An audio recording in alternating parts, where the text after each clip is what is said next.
And it is my pleasure to introduce my calm down. I introduce people. It is my pleasure to introduce my good friend Phil. He helped me organise tonight, and hopefully it'll be quite funny. So, Phil Moynihan. No.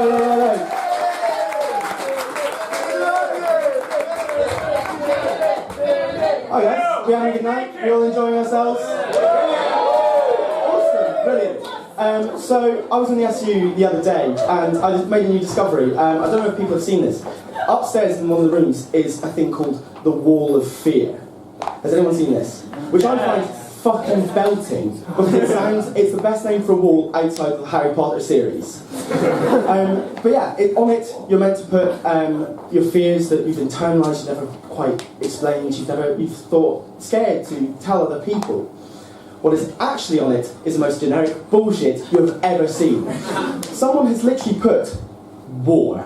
Someone is terrified of war. And I'm not gonna lie, I live in Edinburgh, I study in Manchester. War doesn't figure in my day-to-day life. In fact, the closest that I've ever been to war is I once knocked over a guy's drink in Tiger.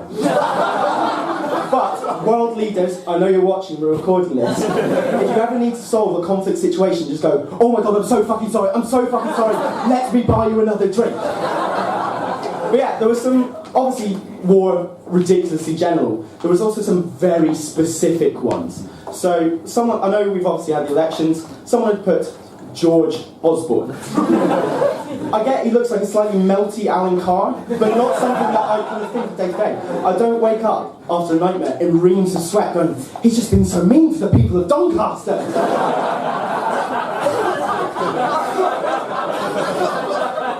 But yeah, I should probably be scared of George Osborne, because I've actually been physically attacked by George Osborne a number of times. That number is 0, but it's still something that I worry about. But yeah, and it got me thinking about fears and stuff. People have some weird fears. But it got me thinking, has anyone seen Batman Begins? Yeah, it's a great film. And in it, Bruce Wayne goes, to defeat fear, you must become fear. Which is a great line, until you think, he's Bruce fucking Wayne. He's surrounded by ballerinas, he's a billionaire, and he knows fucking martial arts. He's going to be fine, no matter what. Also, in terms of costume, he chose the bat. Pretty easy. Cloak, wings, little pointy ears. There is no amount of spandex in the entire world that can make me a costume for the concept of failure. Do you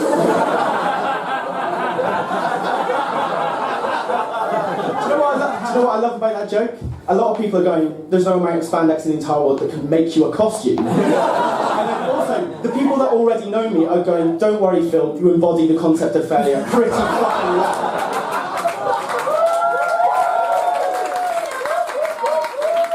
But yeah, obviously weird fears kind of run in my family, because I've got 2 siblings. I've got my sister who's 24 and my brother who's a twat. But yeah, he has a very weird fear in that he's scared of people dressed up in costumes, like mascots and stuff. And my dad, who's very, very Scottish, I mean, obviously I sound like a reject from Made in Chelsea, but let's move past this. My dad, in a very Scottish way, went, he's scared of something, so we will surround him with all of the things! So, to my poor brother's 6th birthday party, he invited 8 people dressed in costumes. You have never seen something so tragically hilarious as a 6-year-old boy bursting into tears in a conga line between the pink Power Ranger and a Teletubby. But yeah, no.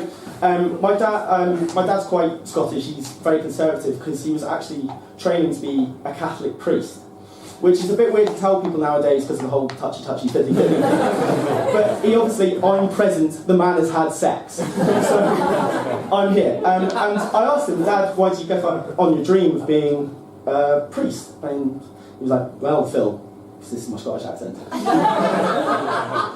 Well, Phil, I couldn't reconcile my scientific beliefs with that of a creator god.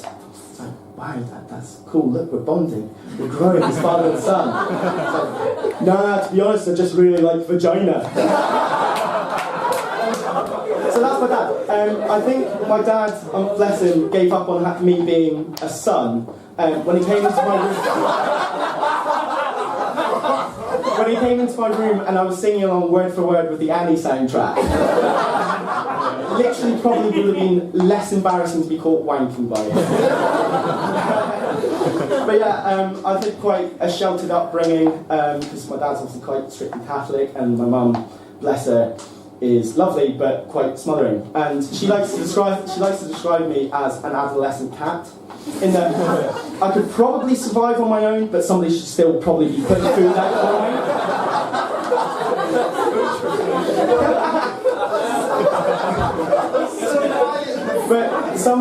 But my childishness, because effectively I am an 8-year-old in a 21-year-old's body.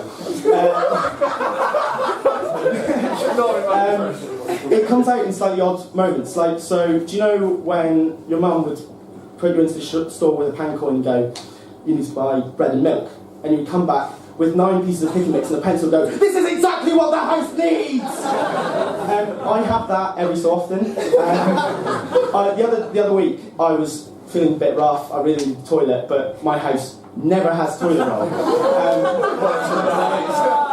Never has toilet roll, so I thought, I'm going to be mature, I'm going to be an adult, I'm going to go and get toilet roll, because I realised toilet roll does not grow on trees. Anyway, so I grabbed my last £1.50 and I went to Sainsbury's, and I was like, right, I have to buy toilet roll, otherwise I'm not going to go to the toilet for the next week. It's going to be awful. But at the corner of my eye, I clocked 10 ice lollies. £1.50. And instantly I was panicked. I was in a blind panic. Because on one hand, there was toilet roll I could have bought that represents adulthood, responsibility, becoming the man that my dad wanted me to be, which is a lot of responsibility to place on single ply. On the other hand, there were ice lollies, which is fun, letting my carefree spirit go, letting my inner child roar. And I thought, what would my mum tell me to do? What would Jesus do? Do you know what? Those ice lollies were fucking delicious. Cheers, guys.